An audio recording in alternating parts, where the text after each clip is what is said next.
जी के संत रामपाल जी महाराज के सत्य मैं सत्य नहीं हूँ। मैं बागेश्वर धाम गया था, वो तो पल पल में चमत्कार कर रहे हैं। जैसे एक सिद्धि मन वृत्ति बतावे, मन की वृत्ति बता देने से क्या उसका भला हो जाएगा? क्या देख रहा संत रामपाल जी महाराज में ऐसा क्या कि मैं उनसे नाम दीक्षा लूं, बताइए। दास पे लिखा नहीं है, दास बोल सकता है कि मैं उपासक को सर्व सुख और पूरा कंप्लीट मोक्ष देने का वायदा करता हूँ जब नियम रहोगे तो। शिव जी आपके यहाँ पुस्तकों में लिखा है कि उनकी मृत्यु होती है, तो ये क्या हुआ, ये कौन सी बात हुई, आप बताइए इसको जरा, सब लोगों के मन में क्वेश्चन है। मैं ब्रह्मा और शंकर हम सभी तुम्हारी कृपा से विद्यमान है। हमारा आविर्भाव माने जन्म, तिरोभाव माने मृत्यु हुआ करता है। देखिए संत रामपाल जी महाराज जी ने ये कहीं नहीं कहा है कि कृष्ण भगवान नहीं है या राम भगवान नहीं है। ब्रह्मा विष्णु महेश को हम छुड़वा सकते हैं? हम कोई बालक है? पूरा ऐसा कुछ नहीं, ये सब पाखंडवाद चल रहा है।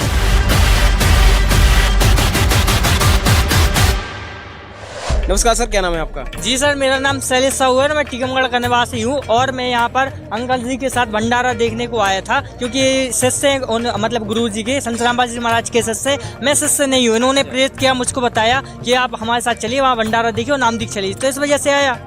अच्छा, तो मतलब क्या है आपके क्वेश्चन, क्या जानना चाहते हो आप संत रामपाल जी महाराज जी के बारे में, और मतलब जो भी आपके क्वेश्चन है पूरा विस्तार से बताइए थोड़ा। देखिए मेरे क्वेश्चन ये हैं कि जब मैं यहाँ आया इस भंडारे में तो मुझे सारा कुछ अच्छा लगा। मैंने यहाँ पर एंट्री की, मुझे सारी फैसिलिटीज अन्य कहीं भी भंडारे में नहीं देखी। यहाँ पर आया, एंटर किया तो जगह जगह जल की व्यवस्था थी, चाय की व्यवस्था थी। उसके बाद जैसे कहीं किसी भंडारे में जाते तो कभी जूते गुम हो गए, कभी कुछ गुम हो गया, लेकिन यहाँ पर ऐसा है कि अंदर आते ही यहाँ से जूते ही साफ करके एक थैली में रखकर टोकन दिया, ठीक है। उसके बाद सेकंड गेट पर आया जहाँ से मैंने एंट्री थी, तो अंदर आया। अंदर मुझे रात को आया था 1 बजे के समथिंग, मुझे भूख लगी थी, तो मैं देखा यार यहाँ तो भंडारा अच्छा रहा, वो भी ताज़ा ताज़ा गरम गरम, मतलब मैंने खाया तो गरम था। तो उसके बाद सारा कुछ ठीक था। उसके बाद जैसे कि अंकल जी ने बोला कि चलिए आप नाम दीक्षा लीजिए, तो मैंने कहा कि संत रामपाल जी महाराज जी से नाम दीक्षा लेने के लिए बोला। संत रामपाल जी महाराज से आप नाम दीक्षा लीजिए, तो मैं गया नाम दीक्षा लेने के लिए, क्योंकि अंकल जी प्रेरित किया, मैंने समझा। लेकिन उसके बाद मैं गया तो मैं अंदर कंफ्यूज हो गया। उसमें लिखा था कि आपको मूर्ति पूजा नहीं करनी है और आपको अन्न उपासना नहीं करनी है। और जैसे कि मैं बागेश्वर धाम गया था तो वहाँ पर मैंने देखा कि वो तो सजी मतलब आंखों को देखते ही चमत्कार कर रहे हैं, मतलब मन की बात बता देते, मन की बात बता देते हैं। अब यहाँ आया तो मैंने कहा मैं उनको कैसे छोड़ूं, और जबकि मैं आया तो अंकल जी बोल रहे हैं ऐसा कुछ नहीं, ये सब पाखंडवाद चल रहा है। तो इस वजह से मैं यहाँ आया था नाम दीक्षा लेने के लिए, लेकिन मैं कंफ्यूज हो गया, इसलिए फिर मैंने नाम दीक्षा नहीं ली। तो सर मैं जब यहाँ पर नाम दीक्षा लेने के लिए गया, जैसे कि अंकल जी ले गए साथ में, तो मैंने यहाँ देखा उनके काफ़ी सारे नियम थे। एक तो मूर्ति पूजा नहीं करना, और भी काफ़ी भगवान अनुपासना नहीं करनी है। इसके बाद ऐसा क्या संत रामपाल जी महाराज में, मेरे तो मन में यही क्वेश्चन गूंज रहा है कि वो जेल में भी बंद है, फिर भी यहाँ पर लाखों भीड़ है। वो तो एक अलग चीज़ है, जो भी हो मुझे ज़्यादा पता नहीं है, लेकिन मैं तो गया। बागेश्वर धाम को कंपेयर करें मेरे हिसाब से तो वो धीरेन्द्र शास्त्री जी को, वो तो पल पल में चमत्कार कर रहे हैं। कोई भी बीच लाने बैठा है तो उसको खड़ा कर देते हैं, उसके बारे में सारी इन्फॉर्मेशन मन की बात बता देते हैं। यहाँ मुझे क्या चमत्कार दिख रहा संत रामपाल जी महाराज में, ऐसा क्या कि मैं उनसे नाम दीक्षा लूं, बताइए सर। देखिए सर जी, पहले तो मैं अपना परिचय बता दूं। दास का नाम हेमंत दास है, ग्राम मुड़ारा, तहसील निवाड़ी, जिला निवाड़ी, MP का रहने वाला हूँ। तो मैंने इनसे कहा है कि ये युवा हैं और आज के समय में नाम दीक्षा लेना चाहिए। तो यहाँ पर इनने नियम कुछ ऐसे सुने तो इनको लगा के गलत है, और इनने कंपेयर रखा है कि अनुरुद्ध वो धीरेन्द्र शास्त्री जी महाराज जी हैं, वो बहुत बड़े चमत्कारी हैं और वो तो लाइन में से खड़ा कर देते। चमत्कारी में तो चमत्कार कर ही रहे हैं ना, आप देख नहीं रहे हो? देखिए तो देखते हैं ना। देखिए मैं बताऊं, संत रामपाल जी महाराज जी ने जो आध्यात्मिक ज्ञान के माध्यम से बताया है, वहाँ पर तो एक सिद्धि है, चमत्कार नहीं है, एक सिद्धि है। तो संत रामपाल जी महाराज जी ने अपने शिष्यों को 24 सिद्धियां दे रखी हैं। संत रामपाल जी महाराज जी जो दीक्षा देते हैं उस मंत्र में इतनी पावर है कि 24 सिद्धियां हैं। उनको तो एक सिद्धि है, जैसे परमात्मा कहते हैं शब्द महल में सिद्धि 24, हंस बिछोड़े विश्व विशा। और वो तो केवल बता देते हैं, बता देने से क्या हो जाएगा? यदि जैसे एक सिद्धि मन वृत्ति बतावे, मन की वृत्ति बता देने से क्या उसका भला हो जाएगा? कैसे नहीं, जैसे मैंने वीडियो देखा है, वो कहते हैं बुलाते हैं, पैसा बनाते हैं, बीमारी के बारे में ही बता देते हैं, वो कहते हैं कि ठीक हो जाएगी, जाइए। तो देखिए लाखों लोग वहाँ जा रहे हैं, करोड़ों लोग जा रहे हैं, जाने के बाद उनके कहने से ठीक हो जाएगा क्या? जैसे कोई आदमी बता दे कि कल दिन डूब जाएगा 6 बजे, और दिन तो डूबना ही है, तो क्या उसके लाभ हो जाएगा? नहीं, ये गलत है। सिद्धियां होती हैं, बता देते। कहने का मतलब ये है कि वो तो डूबना ही है। हाँ, डूबना ही है, लेकिन सिद्धि तो वो कहते हैं संत रामपाल जी महाराज जी आज जेल में हैं, 14 से आज कितने दिन हो गए आप देख लीजिए कंपेयर करके। 14 में जब संत रामपाल जी महाराज जी जेल गए, जब कितनी संख्या थी, और आज संत रामपाल जी महाराज जी जेल में बैठे हुए हैं, और जेल में बैठकर कितनी बड़ी लीला कर रहे हैं, कितना बड़ा चमत्कार कर रहे हैं। लाखों श्रद्धालु एक दिन में जुड़ते हैं। यहाँ पर श्रद्धालुओं को लाखों लाभ होते हैं। यहाँ पर लाखों ऐसे श्रद्धालु हैं जिनकी जन्म मृत्यु भी टाल दी है। और दूसरी बात, चमत्कार तो वो होता है कि वहाँ पे बैठे बैठे यहाँ करोड़ों लोग संत रामपाल जी महाराज जी से नाम उपदेश ले रहे हैं। ये भंडारा देखा आपने? धीरेन्द्र शास्त्री जी से कह दीजिए एक कथा बचवा के करवा देगा।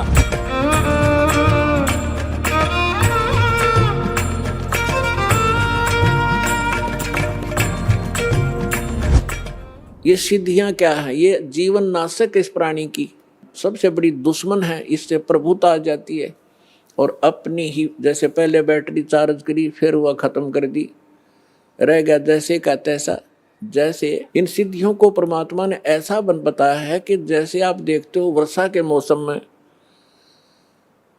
अन्य चींटियां होती हैं बगैर पंखों की होती हैं, और उन्हीं चींटियों के बिलों से कुछ पंखों वाली चींटियां निकलती हैं, और वो उनके अंदर परमात्मा होती है, क्योंकि वो उड़ नहीं सकती दूसरी चींटियां, और वो उड़ जाती हैं आकाश में।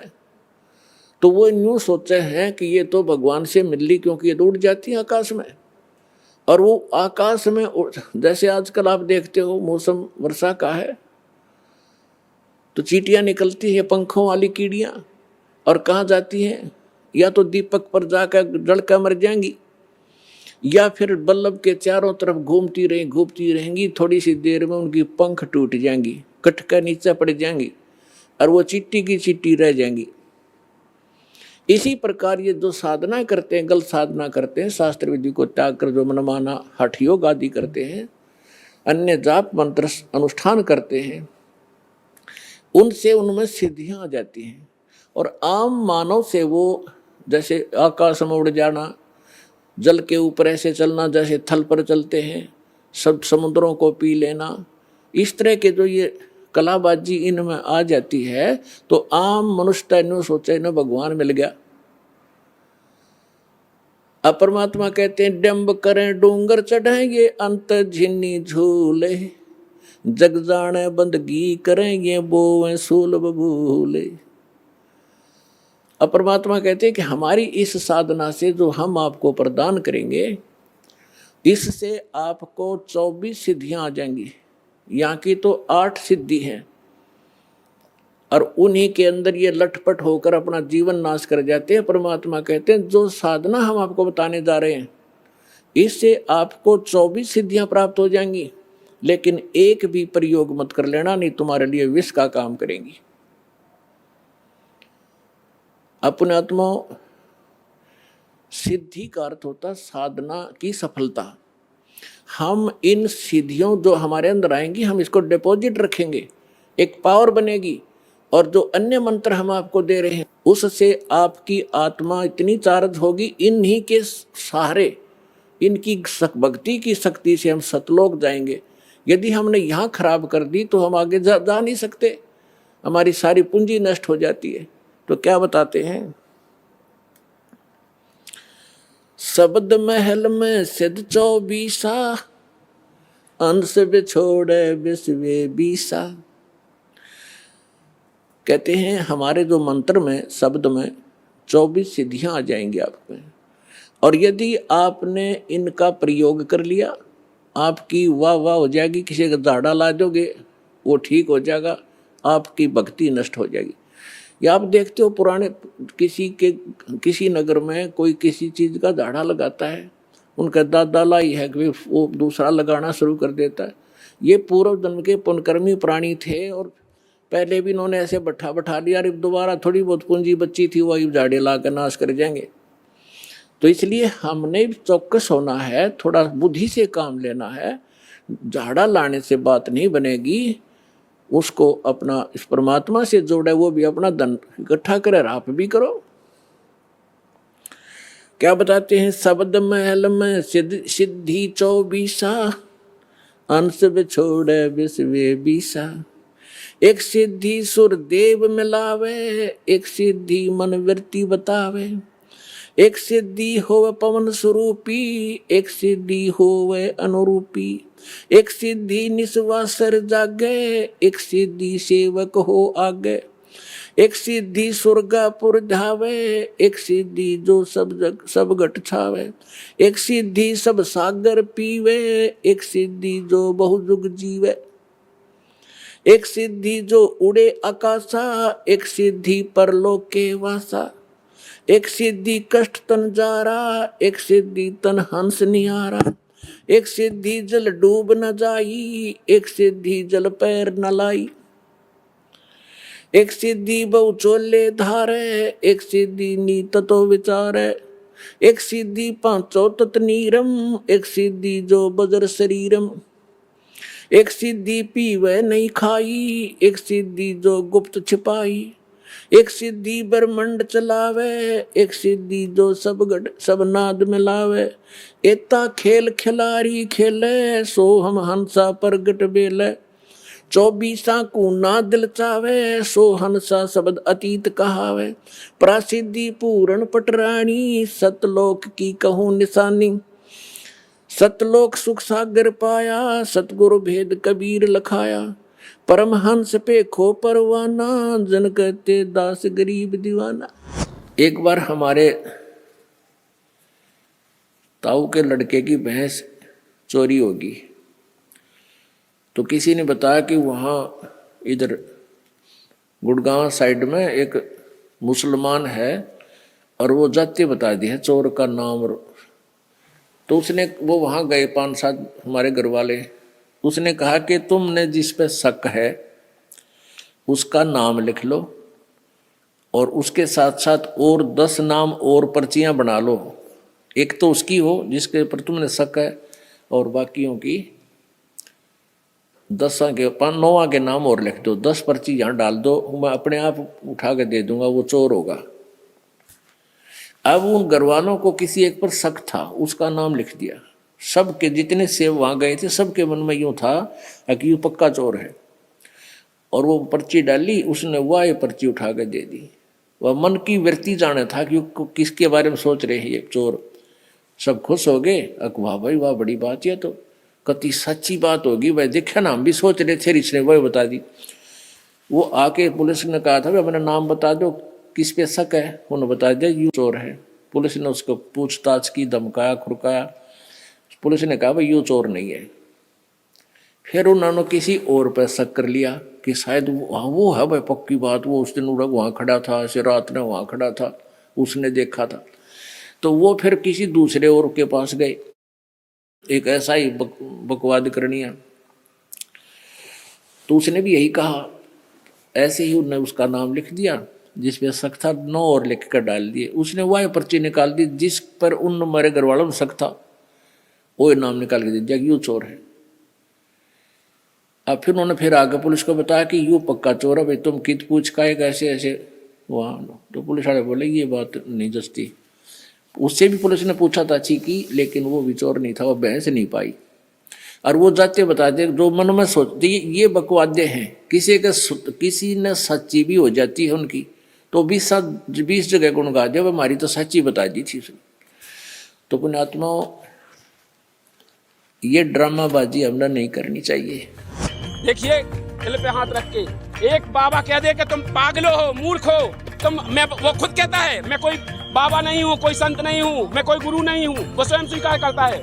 और वो कहता है तुम तो पागल हो, तो तुम पागल हो उनको कथावाचकों को बुला करके उनकी रोजी रोटी चला रहे हो, जबकि संत रामपाल जी महाराज जी हमारा कल्याण कराने के लिए, हमारा मोक्ष कराने के लिए दिन रात प्रयत्न कर रहे हैं, ऐसा स्वच्छ समाज बना रहे हैं। उनके यहाँ जाने के बाद देखा है कोई भी जाता है जो ये कहते हैं तुम चाहे अत्याचार करो, अत्याचार करो, दुराचार करो, कछु करो, मुएगा काटो चार्जो करो, चार्जो खाओ पियो, लेकिन तुम तो हम न आओ, हमारी जेब भाई जाओ, चले जाओ, तुम्हारा सब भलो हो जाए। उनके कहने से भला नहीं होगा। यहाँ संत रामपाल जी महाराज जी ने बताया है, जो मंत्र अपने बताते हैं, वेद पुराण में प्रमाणित करके बताया है, जो सत भक्ति स्वयं करेगा तब उसको वो लाभ होगा। किसी के कहने मात्र से, किसी के आशीर्वाद देने से किसी को कोई लाभ नहीं हो सकता है। इसलिए मैं कह रहा हूँ दावे से, संत रामपाल जी महाराज जी ने प्रमाण करके सभी सदग्रंथ खोल के दिखाए हैं। 4 वेद 6 शास्त्र 18 पुराणों में प्रमाणित किया है। उन मंत्रों को प्रमाणित किया है, उस पूर्ण परमात्मा को प्रमाणित किया है। उन्होंने बताया है कि यह पूर्ण परमात्मा की भक्ति जो मर्यादा में रह करके करेगा उसको लाभ होगा। वो उसके साथ सुखों की बात करते हो। देखिए सर, वैसे मैं आपको बताना चाहता हूँ, जिस तरीके से आपने ये बात तो सही की है। देखिए मैं भंडारे में आया तो मुझे काफी अच्छा वहाँ लगा, क्योंकि मैं धाम पर भी गया हूँ तो वहाँ भी मैंने भंडारा किया, तो मैं कंपेयर नहीं कर सकता हूँ, क्योंकि किसी के बारे में बोलना गलत है। ना मैं इसे यहाँ की बुराई कर रहा हूँ, ना वहाँ की बुराई कर रहा हूँ, उनकी क्वेश्चन चल ही रहे हैं। तो वहाँ पर एक ये बात है ना कि मैं जब वहाँ पर नाम दीक्षा लेने के उन्होंने नियम बताया, जैसा कि एक नियम बताया कि आप पूजा अर्चना नहीं कर सकते हो, ना ही किसी मंदिर में जा सकते हो, ना ही मस्जिद में, ना ही गुरुद्वारे में, कहीं भी नहीं जा सकते हो, ठीक है। और फिर यहाँ पर जैसा कि चर्चा हो ही रही है, तो यहाँ पर बताया देवी देवताओं को छोड़ो। तो मैं धाम पर जाता था, मैं तो हनुमान जी को मानता था, फिर ये भगवान बता रहे कबीर साहब को, तो मैं यहाँ कंफ्यूज हूँ कि मैं हनुमान जी को अपना भगवान मानूँ कि कबीर साहब को। आप बताइए इस बारे में। मैं देखिए सर, जैसे कि कोई कह दे कि जाओ मैंने तुमको 5 एकड़ जमीन दे दी, मौखिक कह दे, तो क्या वो मिल गई आपको? लेकिन कोई रजिस्ट्री करके आपको 1 एकड़ दे दे और वो कहे नहीं रजिस्ट्री करके दे दे, वो कागज आप जा करके अपन सरकार में ले जाएंगे तो आपको वो मिलेगी कि नहीं मिलेगी? तो इसी प्रकार संत रामपाल जी महाराज जी ने हमारे नाम रजिस्ट्री कर दी है। संत रामपाल जी महाराज जी ने सभी सदग्रंथों में खोल करके प्रमाण किया है कि कबीर साहब ही पूर्ण परमात्मा है। 4 वेद, 6 शास्त्र, 18 पुराण, गीता, भागवत पुराण, सभी सदग्रंथों में, हिंदू धर्म के, सिख धर्म के, मुसलमान धर्म के सभी ग्रंथों में प्रमाणित करके संत रामपाल जी महाराज जी ने कहा है कि कबीर साहब ही भगवान है। और उन्होंने तो ये तक कहा है, जिनकी बात तुम कर रहे हो, सभी जितने भी पृथ्वी पे धर्म गुरु हैं, संत रामपाल जी महाराज जी ने चैलेंज रखी थी कि आकर के हमसे डिबेट करें, और यदि वो हमारे क्वेश्चन को गलत कह दें और वो कहें कि तुम्हारा ये भक्ति गलत है या तुम्हारा ये रास्ता गलत है, तो मैं अपने प्रमाणित करके दिखा दे, मैं अपने रास्ते को बदल के मैं उनका शिष्य बन जाऊंगा। कोई भी नहीं आया, सबने निरुत्तर कह दिया। तो आज भी संत रामपाल जी महाराज जी कहते हैं कि कोई भी ऐसा संत धरती पे हो और वो आकर के अपनी भक्ति को मेरी को गलत बता दे और प्रमाणित करके कह दे कि ये भक्ति है। इसलिए मैं दावा करता हूँ संत रामपाल जी महाराज जी जो कहते हैं बिल्कुल यथार्थ सत्य कहते हैं, और उन्होंने जो कबीर साहब को भगवान बताया है वो बिल्कुल सही बताया है। श्रीमद् भगवत गीता के अध्याय 15 के श्लोक नंबर 1 से 4 तक पूरी सृष्टि रचना के बारे में बताया है। आप खुद उठा के देखिए, आज हम पढ़े लिखे समाज है, हर आदमी पढ़ा लिखा है, हम किसी की कहने की माने कि हम खुद ग्रंथों को देखें। उसमें लिखा है गीता अध्याय 15 के श्लोक नंबर 1 में कि ऊर्ध्व मूलम अधः शाखम, इस संसार रूपी वृक्ष को तू पीपल का वृक्ष जान अर्जुन, और जो जड़ से लेके पत्ते तक जो बता देगा वह तात्पर्य को जानने वाला होगा, वही तत्वदर्शी संत होगा। आज तक किसी ने बताया? आज तक कोई भी, जितने भी कथावाचक हैं, भागवत को खोलते तक नहीं है, किसी ने खोला है? मनमुखी कहानी बताते हैं, लेकिन संत रामपाल जी महाराज जी उंगलियां धर धर के गिनाते हैं। आज बच्चे बच्चे को, जैसे श्रीमद् भगवत गीता के अध्याय नंबर 4 के श्लोक नंबर 34 में कहा है, वह तत्वदर्शी संत की शरण में जा, सरलता पूर्वक दंडवत प्रणाम कर, कपट भाव छोड़कर, वह परमात्मा का जो ज्ञान उपदेश देगा उससे तेरा कल्याण होगा।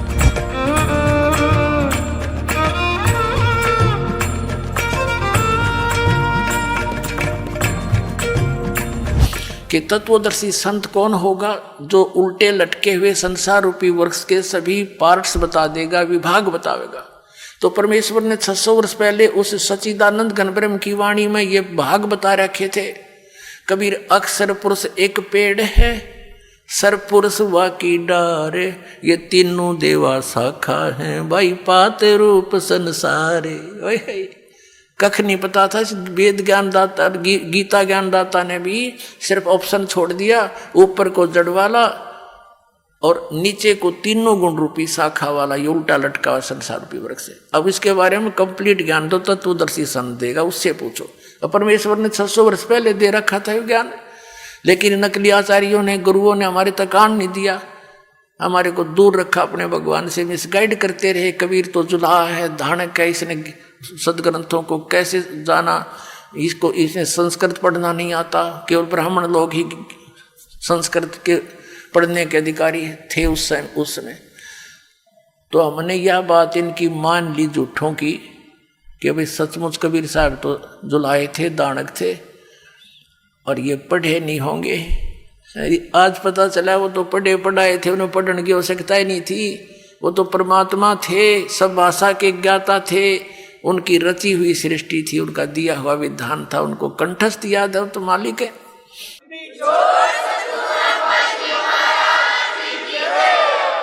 उल्टा लटका हुआ संसार रूपी वृक्ष को परमात्मा ने बता दिया। अक्षर पुरुष एक पेड़ है, निरंजन यानी सरपुरुष या की डार, और तीनों देवा शाखा है, ये पात रूप संसार। एक बार इस झलक देख लो इसकी। ये देखिएगा श्रीमद् भगवत गीता अध्याय नंबर 15 के श्लोक नंबर 1 से लेकर 4 और 16 और 17 का ये निष्कर्ष है। ये परमात्मा का दिया हुआ ज्ञान है। अब जैसे जड़ परोक्ष होती हैं, गुप्त होती हैं, पृथ्वी से बाहर केवल पृथ्वी से बाहर इतना हिस्सा दिखाई देता है वृक्ष का, इसलिए परमात्मा ने कहा ये अक्षर पुरुष एक पेड़ है। ये तना समझो, ये तो अक्षर पुरुष है, और सर पुरुष वा की डार, और तीनों देवा शाखा हैं, ये पात रूप संसार।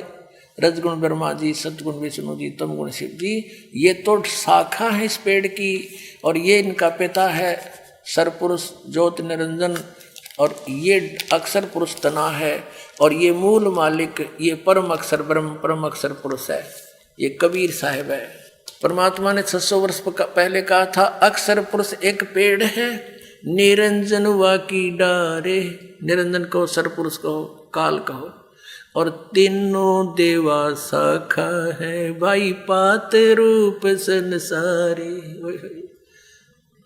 तो पुणात्मा इसमें क्या स्पष्ट किया है कि जब तत्वदर्शी संत मिल जा 15वें अध्याय के 4थे श्लोक में, उसके पश्चात परमेश्वर के उस परम पद की खोज करनी चाहिए जहां जाने के बाद साधक फिर लौटकर कभी संसार में नहीं आते।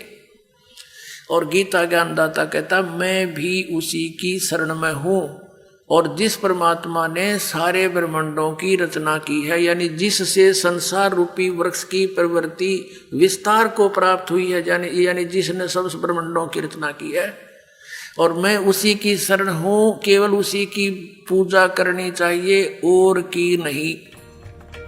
कंसेप्ट हुआ क्लियर। मेरा अगला सवाल ये है कि अन्य जो साधु संत हैं वो बताते हैं कि विष्णु जी और भी जैसे हो गए श्री कृष्ण और जो कहा जाए शिव जी, तो इनकी मृत्यु अन्य संत बताते हैं नहीं होती, वो तो पूर्ण परमात्मा है। और आपके यहाँ पुस्तकों में लिखा है कि उनकी मृत्यु होती है, तो ये क्या हुआ, ये कौन सी बात हुई, आप बताइए इसको जरा, सब लोगों के मन में क्वेश्चन है। देखिए क्योंकि ये कंफ्यूज है काफी ज्यादा, मतलब जो और कोई संत और कुछ बताता है, आप संत के संत जो है और कुछ बताते हैं। इसीलिए मैं कह रहा हूँ कि जैसे कि कोई कह दे, जैसे कहने मात्र से नहीं माना जाएगा, प्रमाण सहित माना जाएगा। नहीं तो आप प्रमाण में बताइए कि कैसा क्या सिस्टम है, थोड़ा विस्तार से, चाहे टाइम हो जाए। हाँ बिल्कुल विस्तार से। संत रामपाल जी महाराज जी ने श्रीमद् भगवत गीता, देवी भागवत पुराण, कई ग्रंथों में प्रमाण किया है। उनमें स्पष्ट कहा है, जैसे श्रीमद् देवी भागवत पुराण में लिखा है, स्पष्ट लिखा है कि वो कह रहे हैं कि मैं शंकर हूँ, और ब्रह्मा विष्णु महेश को रचने वाली तुम ही दुर्गा हो, तुम ही शिवे हो। आप उठा के देखिए, और तुम तो जगत की रचने वाली हो, तो मैं भी क्यों तुम्हारा बालक नहीं हुआ, तुम ही तो मेरी माता हो। तो स्पष्ट जो स्वीकार कर रहे हैं कि ब्रह्मा विष्णु महेश स्वयं कि तुम मेरी माता हो, तो माता कौन होती है, जन्म देने वाली। तो वे खुद कह रहे हैं, यार हम क्यों माने, वो तो खुद ही कह रहे हैं कि तुम मेरी माता हो। अब इस जैसे जो स्वीकार ही कर ले कि तुम हमारे माता पिता हो, अब उनकी जन्म मृत्यु तो होते जब तो वो माता पिता है। तो अन्य संत जा भी बोला थे ना कि उनकी मृत्यु नहीं होते, लेकिन इतने पे मृत्यु होते। अरे तो वो तो मनमुखी, वो तो दंत कथा के आधार से मनमुखी कह रहे हैं, ये तो प्रमाण कह रहे हैं। तो अब प्रमाण मानोगे कि दंत कथा से मानोगे? देखो प्रमाण तो सब मानते हैं, क्योंकि हम कहीं भी कुछ भी पढ़े तो हम प्रमाण के साथ ही। अगर अपना आधार कार्ड बनवाते हैं, उसमें अपन अपने पिता की बल्दियत डराते हैं, हमारी बल्दियत पिता की उस आधार कार्ड से मानी जाती है, ना कि अगर कोई कह दे कि उनके पिताजी को तो खचोड़े ना तो का हो जाए। हमारा आधार कार्ड देखा जाएगा, उसमें जो प्रमाण लिखा है वो माना जाएगा। इसी प्रकार हमारे सदग्रंथों में जो लिखा है, हमारे सदग्रंथ कह रहे हैं कि ब्रह्मा विष्णु महेश की मृत्यु होती है, वो स्वीकार कर रहे हैं कि हम तो अजन्मे हैं, हमारी तो मृत्यु होती है, हमारा तो जन्म मरण का कष्ट है, वो स्वयं स्वीकार कर रहे हैं। और संत रामपाल जी महाराज जी प्रमाणित करके भी दिखा रहे हैं। अब आप लोग इसको डिसाइड करें ना कि हम पढ़े लिखे होने के बाद भी हम अंधविश्वास को पट्टी बांध ले, तो हम कैसे माने? अब अगर हम पढ़े लिखे के बाद भी दूसरे की बात माने, हमको तो देखना चाहिए। अब आजकल अपन पढ़े लिखे हैं, बच्चा अनपढ़ होने के बाद भी मोबाइल चला रहा है, इंटरनेट का जमाना है, हर कोई इंसान देख रहा है, तो हमको आप देखी और कहीं सुनी भक्ति से काम नहीं चलेगा, अब प्रमाण से काम चलेगा। बहुत दिन हो गए इन लोगों ने, बहुत दिन अपन को भ्रमित कह दिया अपने पुरखन को डुबेदन ने, लेकिन अब नहीं डुबा पाएंगे।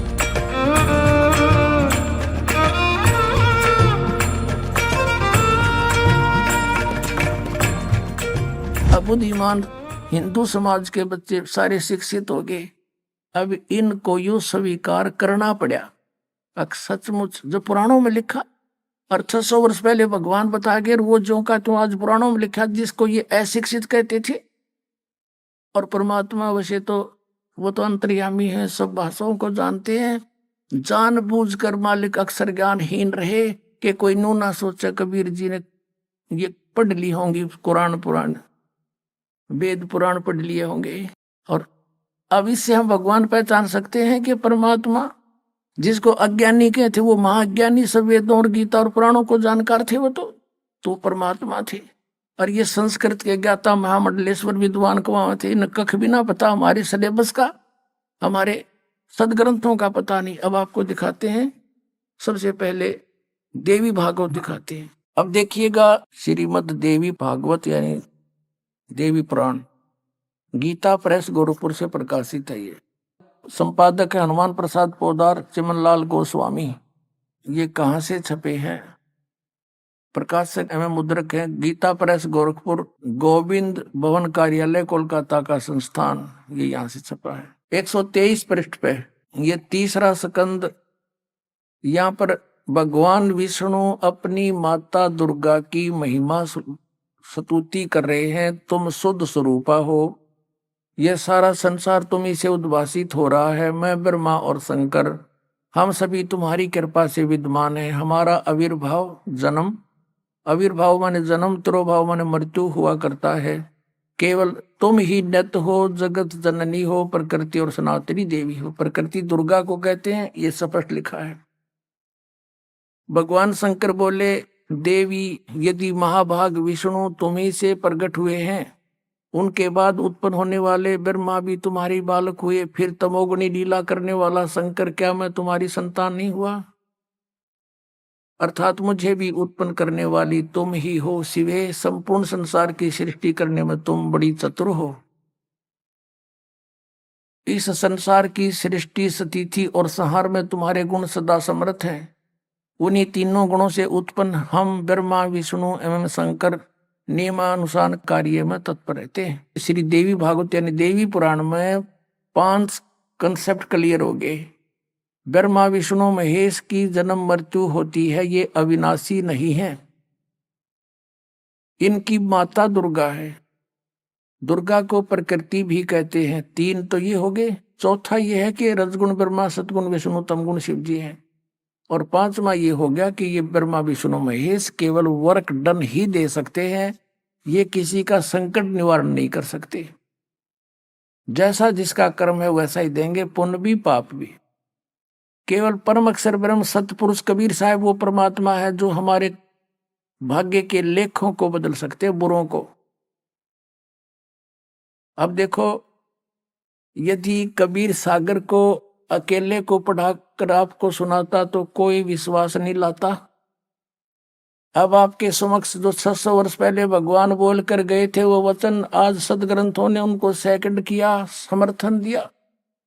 तो इससे पुण्यात्माओं बहुत आसान हो गया आपको भगवान को पहचानना, जिसको ये अशिक्षित अज्ञानी कहा करते थे। और इस संस्कृत भाषा के जानने वालों को हमारे पूर्वज बड़े विद्वान महर्षि बड़े पहुंचे हुए मानते थे। न कख नहीं पता था, सदग्रंथों से भी नहीं परिचित थे। ये आज तक हमें नहीं बता सके ऋषि महर्षि ब्रह्मा विष्णु महेश नाशवान है या अविनाशी है। इनके माता पिता भी हैं और सदग्रंथों में लिखे, इनकी जीवनी में लिखे, तो ये कख नहीं जाने थे, लोक वेद सुनाया करते थे। बताइए सर, अब आप क्या कहना चाहोगे? अब सर मेरा अगला क्वेश्चन ये है कि कंफ्यूज तो मैं हुई, अब इसके साथ एक और कंफ्यूजन ये है कि कई ऐसे साधु संत हैं और ऐसे मतलब कथावाचक हैं जो श्री कृष्ण की लीलाओं के बारे में बताते हैं और कहते हैं कि ये साक्षात भगवान है। तो इसमें तो बताया जा रहा है कि विष्णु और जो कहा जाए श्री कृष्ण भगवान नहीं है आपके ज्ञान, संत रामपाल जी ज्ञान के अनुसार, उनके नियमों के अनुसार। तो आप क्या कहना चाहते हो, इस बारे में बताएं थोड़ा। देखिए, संत रामपाल जी महाराज जी ने ये कहीं नहीं कहा है कि कृष्ण भगवान नहीं है या राम भगवान नहीं है। किसी भी देवी देवता का निरादर नहीं किया है। नहीं तो हम नहीं कह रहे हैं ना, ये सब हम नहीं, हम जैसे कई लाख हुए ना वो बोलते हैं ना, बातें ये हो रही ना। मैं इस वीडियो के माध्यम से सभी भाई बहनों से जो इस वीडियो को देख रहा है और देखेगा, मैं उन सभी से अनुरोध कर रहा हूँ, निवेदन कर रहा हूँ, एक बार विचार कीजिए। संत रामपाल जी महाराज जी ने किसी भी किसी भी पुस्तक में नहीं लिखा है कि ये कृष्ण भगवान नहीं है या रामचंद्र जी भगवान नहीं है, ना उन्होंने किसी भी सत्संग में बोला है कि भगवान नहीं है। संत रामपाल जी महाराज जी ने तो डेफिनेशन के अनुसार समझाया है, जौन भगवान जिस स्तर का है उसका स्तर डिफाइन किया है। उन्होंने कहा है जैसे कि रामचंद्र जी हैं तो ये 3 लोक के स्वामी हैं, ब्रह्मा विष्णु महेश हैं, ये 3 लोक के स्वामी हैं, और रामचंद्र जी विष्णु के अवतार हैं। तो उन्होंने उनकी सिद्धियों के बारे में बताया, उन्होंने ये नहीं कहा कि उनके पास सिद्धि नहीं है, उन्होंने कहा है उनके पास 8 सिद्धि इन्होंने दिया हैं और ये चतुर्भुजी भगवान है। लेकिन ये इनके ऊपर भी जो पूर्ण शक्ति है वो पूर्ण परमात्मा कबीर साहब है। उसके बारे में उन्होंने कहा है कि जो पावर है वो पूर्ण परमात्मा से आती है। जैसे जड़ से अगर खुराक जाएगी तभी पत्ते तक जाएगी, और जड़ में पानी डालेंगे तो पत्ते तक खुराक जाएगी, पत्ता हरा भरा हो जाएगा, फल देगा। इसी प्रकार संत रामपाल जी महाराज जी ने कहा है कि जो भगवान है वो जो वहाँ से क्रेडिट मिलता है, जैसे हम पूर्ण परमात्मा की भक्ति करेंगे तो भक्ति करने के बाद जो वहाँ से भगवान हमको सुख देगा, हमारे क्रेडिट से हमारे पाप कर्म काटेगा, हमको पुण्य देगा, तो वो मिलेगा इन्हीं के द्वारा, क्योंकि वो यहाँ पे स्थगित किए गए हैं, उनको यहाँ का राज दिया गया है। ब्रह्मा विष्णु महेश यहाँ के स्वामी हैं, मैंने ये नहीं कहा है, लेकिन वो मिलेगा उन्हीं के द्वारा। लेकिन ये थोड़ी है कि हमें जैसे कोई नौकर चिट्ठी देना है स्वामी को भगवान मान ले कि प्रधानमंत्री की चिट्ठी है जिससे जो भगवान है, ऐसा गलत है, बिल्कुल इसलिए गलत है कि हम जिनको ब्रह्मा विष्णु महेश को भगवान मानते हैं, लेकिन वो हमारे जहाँ तक के स्वामी हैं। जैसे हम सरपंच है, सरपंच को प्रधानमंत्री मान लेगा? नहीं मान सकते। प्रधानमंत्री जो हमें जैसे कोटे से राशन दे रहा हो आज पूरी भारत में, और प्रधानमंत्री कोटा से आ रहा हो, और हम क्या कहते हैं कि सरपंच दे रहा हो, हमें सरपंच को पूजन लगे? बताओ आप लोग।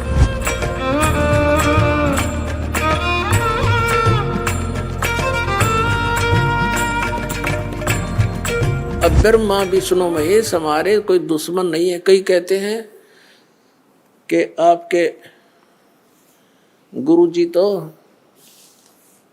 ब्रह्मा विष्णु महेश को छुड़वाते हैं। ब्रह्मा विष्णु महेश को हम छुड़वा सकते हैं? हम कोई बालक हैं? परमात्मा कबीर जी आदरणीय गरीबदास साहिब जी को सतलोक लेकर गए थे, वह सब सतीथि से परिचित करा कर, ब्रह्मा विष्णु महेश की सतीथि से परिचित करा कर वापस छोड़ दिया। उसके बाद उन्होंने कहा था, तीनों देवा कमल दल बसे, ये ब्रह्मा विष्णु महेश, प्रथम इनकी वंदना फिर सुन सतगुरु उपदेश। उन्होंने कहा था कि ये तीनों देवा कमल दल में बसते, हमारे कमलों में, इन दलों में अंदर रहते हैं, और प्रथम इनकी वंदना, ये मंत्र जो करते हैं इनकी साधना करते हैं, और फिर सुन सतगुरु उपदेश, सतगुरु के ज्ञान को सुनो और उसका पूरा कंप्लीट कोर्स लो, तब ये बात बनेगी। अब ब्रह्मा विष्णु महेश हमारे कोई दुश्मन नहीं है। कई कहते हैं कि आपके गुरुजी तो ब्रह्मा विष्णु महेश को छुड़वाते हैं। ब्रह्मा विष्णु महेश को हम छुड़वा सकते हैं? हम कोई बालक हैं? अब जैसे ऊर्ध्व मूलम अधः शाखम, ऊपर को जड़ वाला, नीचे को तीनों गुण रूपी शाखा वाला, उल्टा लटका हुआ संसार रूपी वृक्ष है।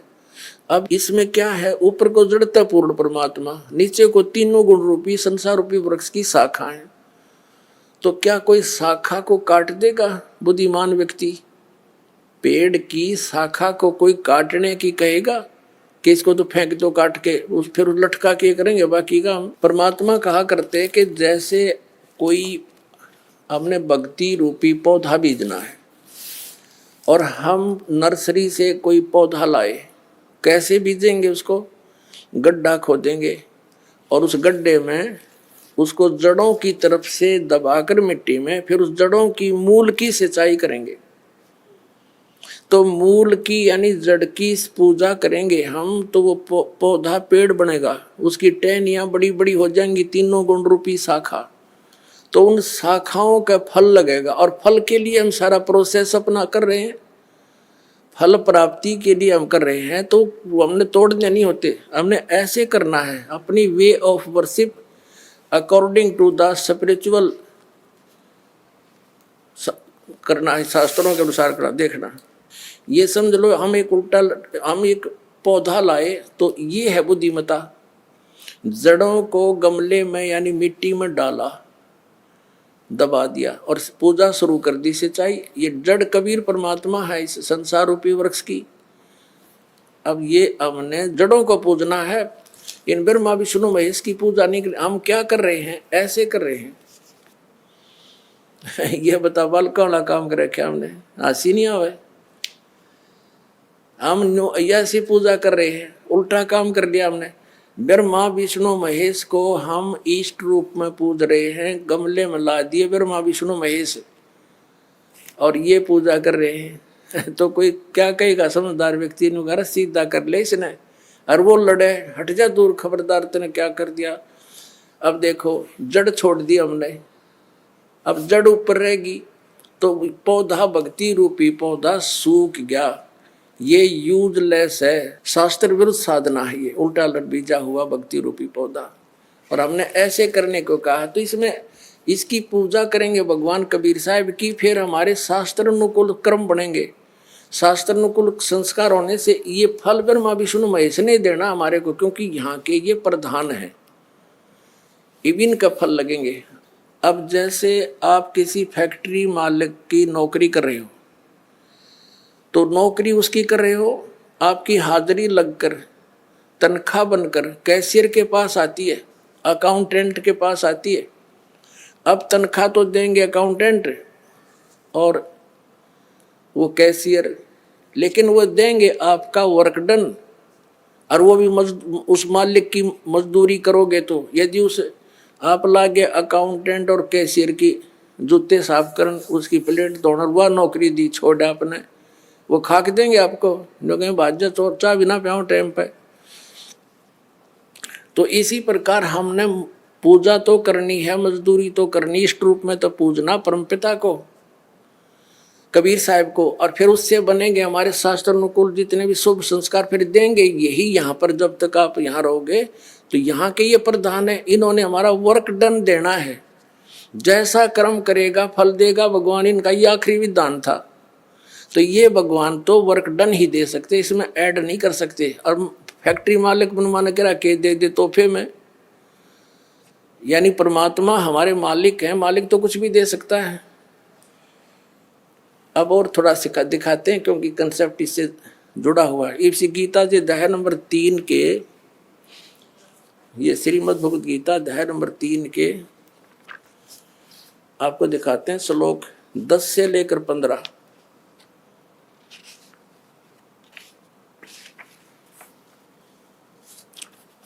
ये देखिएगा, श्रीमद् भगवद गीता अध्याय नंबर 3 के और श्लोक नंबर 10। प्रजापति ब्रह्मा ने कल्प के आदि में यज्ञ सहित प्रजाओं को रचकर कहा था, तुम लोग इस यज्ञ के द्वारा, यज्ञ माने धार्मिक अनुष्ठान, शास्त्र अनुकूल वृद्धि को प्राप्त हो। यह यज्ञ तुम लोगों को इच्छित भोग प्रदान करने वाली हो। 11वें में कहा है, यज्ञ के द्वारा देवताओं को उन्नत करो और वो देवता तुम लोगों को उन्नत करें। इस प्रकार निस्वार्थ भाव से एक दूसरे को उन्नत करते हुए तुम लोग कल्याण को प्राप्त हो जाओगे।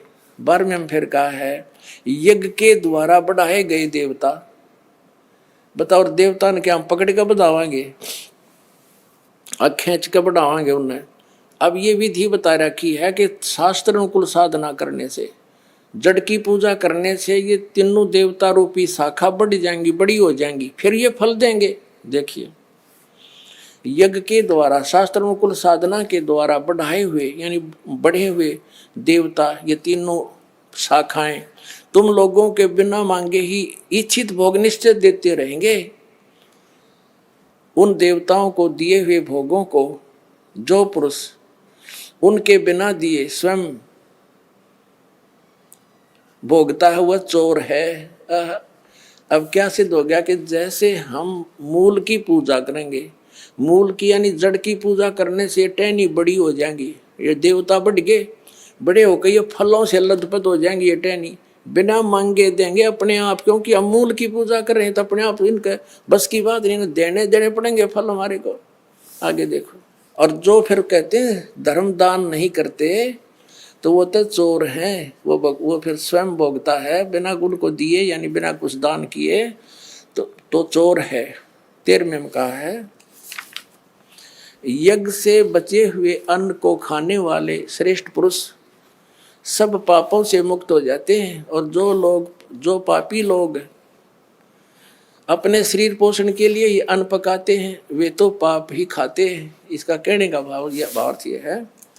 और पुण्यात्माओं, यहाँ पर इस सतलोक आश्रम बरवाला जिला हिसार हरियाणा में पूरे विश्व में एक ये स्थान है जहाँ शास्त्र अनुकूल साधना होती है।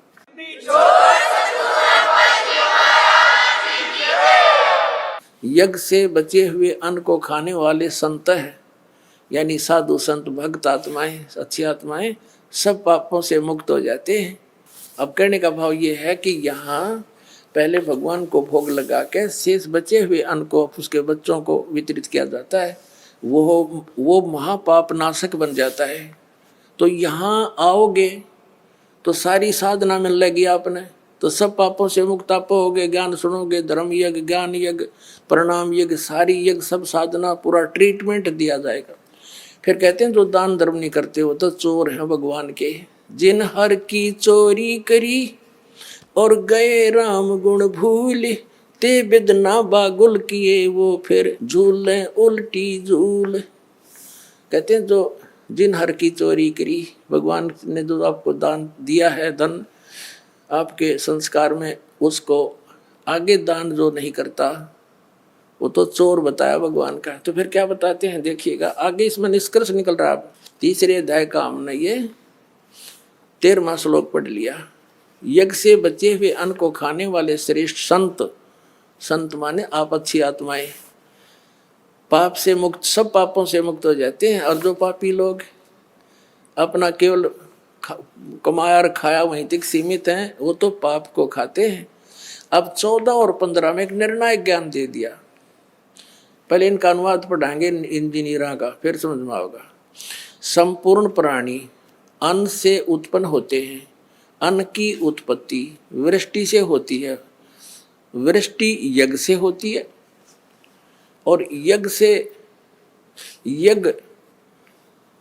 शास्त्र, इसका अर्थ है शास्त्र अनुकूल कर्मों से जो होता है वो विहित कर्मों से उत्पन्न होने वाले हैं, यज्ञ यानी धार्मिक अनुष्ठान। और कर्म समुदाय को तो ब्रह्मो उद्भवम, इन्होंने ब्रह्म का अर्थ वेद कर दिया है। कोई बात हुई? ब्रह्म का अर्थ वेद कर दिया। ये लिखना था कि देखो हम यहाँ पर आए इस काल के लोक में, तो हमने कर्म करके ही मिलेगा, ना कति नहीं मिले। तो कहते हैं ये कर्म लगाए ब्रह्म ने बनाया विधान यहाँ का, और ब्रह्म की उत्पत्ति हुई परम अक्षर ब्रह्म से, उस परमात्मा से, सच्चिदानंद घन ब्रह्म से। इसका अर्थ तो ये है, लेकिन इन अज्ञानियों ने कुछ ज्ञान तो था नहीं, सारे उल्टे अडंगे अड़ा दिए। ये देखिएगा, कर्म समुदाय को तू वेद से उत्पन्न नहीं, ब्रह्म से उत्पन्न हुए। और ब्रह्म अक्षरम उद्भवम अविनाशी परमात्मा से, यहाँ ब्रह्म लिखना था, ब्रह्म ये काल अविनाशी परमात्मा से उत्पन्न हुआ जान। इससे सिद्ध होता है कि सर्वगतम ब्रह्म, सर्वगतम माने सर्वव्यापी परमात्मा, सबका मालिक, सदा ही यज्ञों में प्रतिष्ठित है। उसको वो इष्ट रूप में पूज्य है, वही प्रतिष्ठित है सभी यज्ञों में, उसको इष्ट मानकर पूजा करनी चाहिए। इसका निष्कर्ष ये निकल गया। अब हम उस परमात्मा को इष्ट मानकर पूजा करेंगे तो हमारी शास्त्र अनुकूल साधना होगी। और इसमें कहा है कि शास्त्र अनुकूल साधना करने से हमारे शुभ संस्कार बनेंगे। ये भक्ति रूपी पौधा बड़ा होगा, ब्रह्मा विष्णु महेश के पास हमारे संस्कार जाएंगे, और ये बिना मांगे आपको देंगे, आपको बिना मांगे देंगे। जैसे फल लदपत हो गए टहनिया के, आप भी खाओ, रिश्तेदार भी ले जाओ, और पड़ोसी भी तोड़ ले जाओ, तो भी समाप्त ना हो। तो इतना इस प्रकार हमारा ये पूरा भक्ति क्रम पूरा होता है। तो हम आपको सबसे पहले परमात्मा ने कहा है कि तीनों देवा इन कमल दलों में बसे, ये ब्रह्मा विष्णु महेश, और प्रथम इनकी वंदना, और फिर सतगुरु उपदेश। तो हम इनकी जो है ना पूजा नहीं कर रहे, हम किसी का किराया दे रहे हैं, जैसे हम टैक्स भर रहे हैं बिजली का, हम बिल भर रहे हैं इसका टेलीफोन का, वो पूजा थोड़ी कर रहे हैं, वो तो हम उनको दे रहे हैं। तो हमें हमारी सुविधाएं जारी रखेंगे, नहीं देंगे तो कनेक्शन काट देंगे। तो हम शास्त्र अनुकूल साधना कंप्लीट कोर्स ना करके अपनी अपनी डफली पीट रहे हैं। जिस कारण से हम परमात्मा से मिलने वाली साधना से वंचित होकर के हम नास्तिक होते जा रहे थे। अब परमात्मा ने दया करी आपके ऊपर और इस दास के ऊपर। इस दास को बनाया वो तत्वदर्शी संत, और जो ज्ञान परमात्मा 600 वर्ष पहले छुपा के थे खजाना, इस दास को चाबी दे दी। अब दास ने खोल दिया उसके बच्चों के सामने। अब खाओ और खर्चो, चलो सतलोक में। सर मेरा अगला क्वेश्चन ये है कि जो इतने सारे संत हैं उनको क्या कोई ज्ञान नहीं है? वो ऐसे ही बिना वेदों बिना शास्त्रों के अनुसार भक्ति बताते हैं, है ना? तो सर उनका कहने का मतलब ये है कि जितने साधु संत हुए हैं, बड़े बड़े शंकराचार्य हुए, मठाधीश हुए हैं, क्या आज तक वो ऐसे ही बताते रहे? क्या उनको कोई ज्ञान ही नहीं था क्या? देखिए, आज जगत गुरु तत्वदर्शी संत रामपाल जी महाराज जी ने प्रमाणित करके बताया है। उनके सभी जितने भी संसार में जितने भी धर्म गुरु हैं, संत रामपाल जी महाराज जी ने सबकी लिखी पुस्तकें, उनके बोले सत्संग, सभी यहाँ पर उनके थैला उल्टे करके हालात है। उनके अंदर कितना ज्ञान है खाली कर दिया है। संत रामपाल जी महाराज जी ने सभी के उल्टे थैला करके बता दिया कि इनके पास कितना ज्ञान है। उन्हें छुटवा बड़वा भी नहीं आउत है आध्यात्मिक को कि छुटवा बड़वा का को। संत रामपाल जी महाराज जी एक ऐसे संत हैं विश्व में जिन्होंने आज तक हमको सत्ग्रंथ खोल के दिखाए हैं। आज तक किसी भी धर्म गुरु ने आज तक हमको खोल के नहीं दिखाया, क्योंकि वो खुद कंफ्यूजन में है। क्योंकि आज से पहले भी रामायण में स्पष्ट लिखा है, रामायण में लिखा है कलयुग केवल हरि गुण गाहा, सो नर भव सागर तर जागा। कलयुग केवल शब्द लिखा है, कलयुग केवल नाम आधारा और समय समय नर उतरे पारा। और फिर भी जे मुंह रखें, फिर भी जे नहीं जान रहे, फिर भी जे पाखंड बात करा रहे। गीता में स्पष्ट निषेध बताया है, अध्याय 9 के श्लोक नंबर 25 में कहा है, भूत पूजने वाले भूत बनते हैं, पितरों को पूजने वाले पितृ बनते हैं, और जो मेरी पूजा करेंगे मेरे पास आएंगे। फिर भी जे पितृ करवा रहे, मतलब पितृ पूजा करवा के हमें फिर भी भूत प्रीत बनवा रहे। तो आप क्या बताओ जी कितने ज्ञानी को आए, इनको कितनों ज्ञान को आकर अपने सदग्रंथ कह रहे खोल के आज तक वे पढ़े होते, अगर उन्हें पता होता तो वे क्या होते। चलिए ठीक है। वैसे जो इतने वर्षों से इतनी सारी कुरीतियाँ फैली हुई हैं हिंदू धर्म में, लोग तरह तरह के भगवान पूज रहे हैं, तो क्या वो अभी तक गलत करते आ रहे हैं? देखिए, बिल्कुल गलत कर रहे थे, और जो कुरीतियां ही तो दूर हो रही हैं। आज संत रामपाल जी महाराज जी उन कुरीतियों पे तो झाड़ू फेर रहे। आज संत रामपाल जी महाराज जी ने उन कुरीतियों पे झाड़ू फेरी है। जितने भी लाखों श्रद्धालु हैं, ये सभी उन कुरीतियों से दूर हो गए। पूरे कचरा को झाड़ के किनारे कर दो संत रामपाल जी महाराज जी ने, अपने अंदर को बाहर को। आज संत रामपाल जी महाराज जी से जो दीक्षा लेता है वो पूरी तरह से जानकारी करके लेता है। और सोशल मीडिया पे हर प्लेटफॉर्म पे संत रामपाल जी महाराज जी ऐप पर आप जाइए, संत रामपाल जी महाराज जी की पुस्तकें, ज्ञान गंगा जीने की राय, अनेकों पुस्तक संत रामपाल जी महाराज जी ने लिखी है। उनका प्रचार घर घर हो रहा है, जा करके उनको पढ़िए। उसमें पूरे अपने जितने शंकाएं हो सबका समाधान लिखा है। संत रामपाल जी महाराज जी ने कसर नहीं छोड़ी आज के समय में। और आप उन सभी को पढ़ करके पूरी तरह से समझ करके, और ये बिल्कुल सही है, क्योंकि ये जीवन का सौदा है, किसी को वैसे नहीं कर लेना चाहिए। अगर अपन 2 रुपए की हंडी लेते हो तो 3 बार बजाते हैं, और ये तो जीवन का सौदा है। आपने किया, क्वेश्चन अच्छा किया और आपको करना चाहिए, और लेकिन विचार करो कि हम पढ़े लिखे होने के बाद भी अनजान न बन जाए, हमारा जीवन व्यर्थ न चला जाए। तो सर अब कैसे भिन्नता, कैसे मतलब कैसे डिसाइड करेंगे लोग कि कौन संत सही है कौन गलत है? देखिए, वही मैं बता रहा हूँ कि जैसे कि चाहे मंत्र हो, चाहे वो परमात्मा की पहचान हो, हम ग्रंथों से ही करेंगे ना। जैसे कोई भी चीज करेंगे तो लिखित में करेंगे, प्रमाण तो लिखित माना जाएगा। ऐसा तो है नहीं कि मौखात माना जाए। तो इसीलिए मैं कह रहा हूँ कि लिखित में प्रमाण जो संत रामपाल जी महाराज जी देते हैं, तो जैसे आयुर्वेद में, ऋग्वेद में मंडल नंबर 9 सूक्त नंबर 86 के मंत्र नंबर 1 से लेकर 10 तक परमात्मा की जो परिभाषा लिखी है, उसमें परमात्मा बताया गया है। परमात्मा साधक की मृत्यु को टाल देता है, तो वो प्रमाणित कर रहे हैं ना संत रामपाल जी महाराज सभी वेदों से, तो उस परमात्मा की सद्भक्ति करेगा, भगत मर्यादा में रहेगा, तो उसकी मृत्यु भी अगर आ गई होगी तो उसे भी टाल देगा। तो ये तो प्रमाण है। आज उनका प्रमाण हमको दिखाओ ना, कि जो दावा करते हैं कि धाम पे जाने से उसकी भलाई हो जाएगी, मृत्यु टल जाएगी, दुख दूर हो जाएगा। हमें दावा करके दिखाओ, एक भी आदमी दिखाओ ऐसा कि उसका हो गया हो। यहाँ पर हम लाखों दिखाते हैं और फिर प्रमाण देते हैं। अब फिर किसे सच मानोगे? फिर आप लोग भी कमेंट करके बताओ कि कौन सही है। आइए अब हम उन श्रद्धालुओं के अनुभव जानते हैं जो जगत गुरु तत्वदर्शी संत रामपाल जी महाराज जी से दीक्षा प्राप्त कर चुके हैं तथा उनके द्वारा बताए गए भक्ति मार्ग पर चल रहे हैं। सर नमस्कार। नमस्कार सर। सर क्या नाम है आपका? मेरा नाम शिव कुमार शर्मा। सर कहाँ से आए हैं आप? मुकाम पोस्ट डूबी, जिला नरसिंहपुर, मध्य प्रदेश। संत रामपाल जी महाराज से नाम दीक्षा कब लिया आपने? संत श्री रामपाल जी महाराज से नाम दीक्षा मैंने 2012 में ली। सर संत रामपाल जी महाराज से नाम दीक्षा लेने से पहले आप क्या भक्ति करते थे? संत रामपाल जी महाराज से दीक्षा लेने के पहले मैं शंकर जी की भी पूजा करता था, 16 सोमवार भी उपवास रहता था, मंगल भी उपवास रहता था, संतोषी माता के शुक्रवार भी उपवास रहता था, महामृत्युंजय जाप भी करवा लेता था, नौ दुर्गा के पाठ भी करवाता था, यानी जितनी पूजाएं थी पूरी पूजाएं करवाता था मैं। सर, जब आप हिंदू धर्म में प्रचलित सभी पूजाएं कर ही रहे थे तो फिर आप संत रामपाल जी महाराज की शरण में क्यों गए? सर, मैं शारीरिक रूप से बहुत ज़्यादा परेशान था। जो लोग जो बताते थे मैं वो ही कर लेते था, क्योंकि मेरे शरीर में बहुत ज़्यादा तकलीफ होती थी। मैं रात रात सो नहीं पाता था, इसी सोच में डूबा रहता था कि कोई भगवान ऐसा मिल जाए जो मेरी बीमारी को ख़त्म कर दे, क्योंकि मैं एक गरीब परिवार से था और किडनी मेरी एक पहले ख़राब हो चुकी थी, दूसरी पे मेरे नंबर आ गया था। नागपुर के डॉक्टरों ने बोला आपकी दूसरी किडनी भी निकली थी। मैं शराब भी बहुत पीता था बचपन से, मेरी पारिवारिक स्थिति बहुत ख़राब हो चुकी थी। मैं 2011 तक भयंकर परेशान था साहब। मैं आत्महत्या करने के लिए तक तैयार हो जाता था, मगर मेरी एक पत्नी और एक पुत्र था, उनका मुँह देखकर मैं रह जाता था, क्योंकि मुझे रात रात भर नींद नहीं आती थी। मेरे हाथ और पैर और सिर में इतना दर्द हो जाता था कि मैं दारू पी लेता था। उससे मेरे को थोड़ी सी राहत मिल जाती थी रात, मगर वो पूरी परमानेंट नहीं मिलती थी। रात होती थी फिर वही दिक्कत होती थी। रात भर मेरी पत्नी पाँव के पास बैठी पाँव दाबती थी, एक बच्चा है वो भी मेरे पाँव दबाता था और सुबह उसको कब हो जाती थी पता नहीं चलता था। मेरे कारण मेरा पूरा परिवार अस्त व्यस्त हो चुका था, आर्थिक स्थिति मेरी पूरी बिगड़ चुकी थी। नागपुर के डॉक्टरों ने बोला आपकी दूसरी किडनी और निकलेगी, तो मैंने की सर क्यों निकलेगी, तो कही आप दारू ज़्यादा पीते हैं। तो सर इन चीज़ों से मैं बहुत ज़्यादा परेशान हो चुका था। परेशान होते हुए तो मेरी आर्थिक स्थिति इतनी ख़राब हो चुकी थी कि मैं आन के घर पर पलंग पर सो गया था, क्योंकि पैसे भी ख़त्म हो चुके थे। जो मेरे सबको पता है, ऐसा कुछ नहीं है जो इसमें कोई गलत बात हो।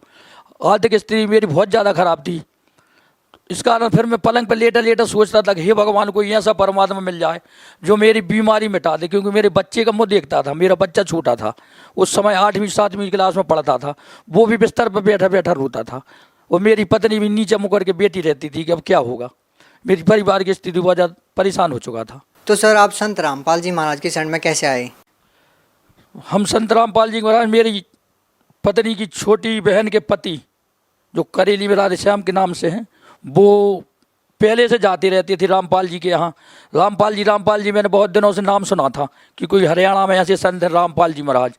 कई जगह यहाँ से सुना मैंने कि रामपाल जी बीमारी मिटा देते हैं, ऐसा कर देते वैसा कर देते हैं, सब कुछ कर देते हैं। तो मैंने उनसे पूछा कि भाई मेरी बीमारी मिट जाए तो आप बताओ। तो उन्होंने कहा कि आप चल के देखो एक बार, कोई दिक्कत थोड़ी, अस्पताल जाते हो उतना ही खर्चा आपका वहाँ होता है उतना ही यहाँ होगा। तो उसी दिन मैं नागपुर जा रहा था, मैंने कहा ठीक है भैया इतना पैसा मैं वहीं खर्च करके देख लेता हूँ। तो उसी दिन मैं श्रीधाम ट्रेन से उनके साथ हरियाणा चला गया। फिर मैं बरवाला पहुँचा, वहाँ मैंने शाम को ही पहुँच कर नाम दान लिया। नाम दान लेने के बाद उनने जो नियम समझा, मैंने कहा मैं सभी नियमों को पालन करूँगा। पालन करने के बाद फिर शाम सुबह परम संत रामपाल जी महाराज जी से मैंने आशीर्वाद लिया। सर, संत रामपाल जी महाराज से नाम दीक्षा लेने के बाद आपको क्या लाभ मिले? संत रामपाल जी महाराज से नाम दान लेने के बाद संत रामपाल जी महाराज जी की ऐसी कृपा हुई कि मैं उसी दिन दूसरे दिन आश्रम में ही था। वहीं से मेरे को ऐसा लगा कि मेरे शरीर में कोई बीमारी नहीं है। संत रामपाल जी महाराज के आशीर्वाद से ऐसी कृपा मुझे महसूस होने लगी कि हाँ कुछ तो इधर है, इसलिए इतने लोग परेशान होते। और मेरे को भी पूर्ण आभास हुआ कि मेरी बीमारी अब ख़त्म होने का चांस 100% है, क्योंकि रात भर में मेरे को ऐसा लगा कि मेरे शरीर में कोई बीमारी नहीं। सुबह सुबह मैं अपने आराम से आश्रम में अच्छा बेहतरीन भोजन किया, जबकि मैं कभी खाना ही नहीं खाता था। आश्रम में बेहतरीन मैंने खाना खाया, सुरक्षित 2-3 दिन मैंने सत्संग सुना, और फिर मेरे को महसूस हुआ, मैंने पत्नी से भी कहा और पुत्र से भी कहा कि हाँ अब मुझे ऐसा लग रहा है कि मेरी कोई तकलीफ शरीर में नहीं है। और शराब मैं पीता था उसकी भी मेरे मन में 2-3 दिन रहा, कोई इच्छा जागृत नहीं हुई, न तम्बाकू की हुई, न पान की हुई, न शराब पीने की हुई। तो मेरे को ऐसा भी लगा अंदर अंदर कि इधर कोई परमात्मा तो है जो संत रामपाल महाराज के रूप में है, क्योंकि संत रामपाल तो ऐसा नहीं कर सकते, कोई परमात्मा ही कर सकता है। कहा संत में इतनी कला नहीं, परमात्मा में कला हो सकती। तो मेरे को आभास होने लगा कि मेरी शराब भी छूट जाएगी, मेरा परिवार भी अच्छा हो जाएगा, ऐसा मेरे को लगा। इसलिए मैं उधर 3 दिन रुका रहा और संत रामपाल जी महाराज से मैंने 2 बार फिर आशीर्वाद लिया। तो मेरे को आज ऐसा लग रहा है कि मैं सुखी हूँ, और परमात्मा संत रामपाल जी महाराज की कृपा ही है जो मैं आज तक जिंदा हूँ, नहीं तो मैं 2012 में कभी का मर गया होता। और मेरी आर्थिक स्थिति बड़ी ख़राब थी। संत जी से आशीर्वाद लेने के बाद मैंने फिर एक किराना दुकान खोली। किराना दुकान ही मेरी परमात्मा की संत रामपाल जी महाराज की कृपा से अच्छी चली। और दूसरी बात यह है कि मैं अपनी दुकान में 2012 से लेकर आज तक बीड़ी, सिगरेट, जर्दा, गुटखा बेचना तो दूर की बात, में ग्राहक को खड़ा नहीं होने देता, क्योंकि मेरे अंदर इतनी आत्मा आई कि मैं बिगड़ चुका हूँ तो दूसरे लोग ना बिगड़ें। और परमात्मा हमारे संत रामपाल जी महाराज प्रथम उद्देश्य में यही बताते कि बेटा नशा से दूर रहना, बीड़ी, सिगरेट, जर्दा, शराब पहला नियम है उनका। इसलिए मैंने उनके नियमों का पालन किया। मेरी दुकान में कभी बीड़ी, सिगरेट, गुटखा आज तक नहीं बिकता, जो सभी को मालूम है कि इनकी दुकान पे बीड़ी, सिगरेट, गुटखा नहीं मिलता। और अभी तक मेरी आर्थिक स्थिति भी ठीक है। मेरी पत्नी भी आजकल नामदान ले चुकी है उधर से। मेरा पुत्र है जो आज D.Ed कर रहा है, वो भी नामदान ले चुका है। एक ही बच्चा है, वो भी अच्छा स्वस्थ है। पत्नी भी सही है। और मेरा परिवार इतना सुखी हो गया जिसकी मैंने कभी कल्पना की नहीं थी, क्योंकि संत रामपाल जी महाराज एक ऐसे संत हमें मिले हैं, इनकी मैं कभी बात क्या कहूँ आपसे कि मेरे के लिए तो स्वर्ग मिल गया परमात्मा।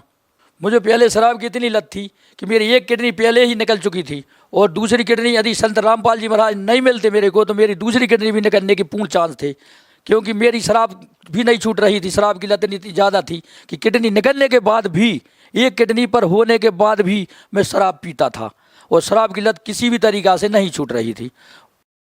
सर, जैसा कि आपने बताया कि पहले आप बहुत शराब पीते थे, आपको शराब की लत थी, और उसकी वजह से आपकी एक किडनी भी ख़राब हो गई और दूसरी किडनी निकालने की नौबत तक आ गई। तो सर, आप इतनी शराब पीते थे कि आप चाहकर भी नहीं छोड़ पा रहे थे। तो सर, संत रामपाल जी महाराज की शरण में आने के बाद ऐसा क्या हुआ कि आपने शराब पीना छोड़ दिया? संत रामपाल जी की महाराज में यदि मैं नहीं आता तो मेरी एक किडनी और निकल जाती, ये भी पूर्ण सत्य है। एक किडनी मेरी डैमेज हो चुकी थी, मगर संत रामपाल जी महाराज की जो कृपा है, नामदान के जो उनके द्वारा मंत्र जाप दिए जाते हैं, उनकी ऐसी कृपा है, किडनी क्या कुछ शरीर का बिगड़ नहीं सकता, क्योंकि परमात्मा के पास, संत रामपाल जी महाराज के पास ऐसे मंत्र हैं जिनका हम भक्ति जाप करते हैं। जाप करने से मेरी एक किडनी तो पहले निकल चुकी, दूसरी परमात्मा की कृपा से बची है, जो आज मैं स्वस्थ हूँ। और आज देखने किसी को बताना हो तो बता भी सकता हूँ मैं कि परमात्मा की कृपा से बची है। न दूसरी किडनी भी मेरी डैमेज हो चुकी थी, निकलने के पूर्ण चांस थे। यदि परमात्मा ना मिलते तो मेरी दूसरी किडनी भी निकल जाती। सर, जैसा कि आपने बताया कि पहले आप बहुत ज़्यादा शराब पीते थे और संत रामपाल जी महाराज से नाम दीक्षा लेने के बाद आपने वो छोड़ दिया। तो सर, जैसे आप पहले नशा करते थे और आप चाहकर भी नहीं छोड़ पा रहे थे, तो सर आज बहुत सारे ऐसे लोग हैं जो नशा करते हैं और वो चाहकर भी नहीं छोड़ पाते। तो सर, आप उन लोगों को क्या कहना चाहेंगे? क्या वो भी संत रामपाल जी महाराज से नाम दीक्षा लेते हैं तो क्या उनका भी नशा छूट जाएगा?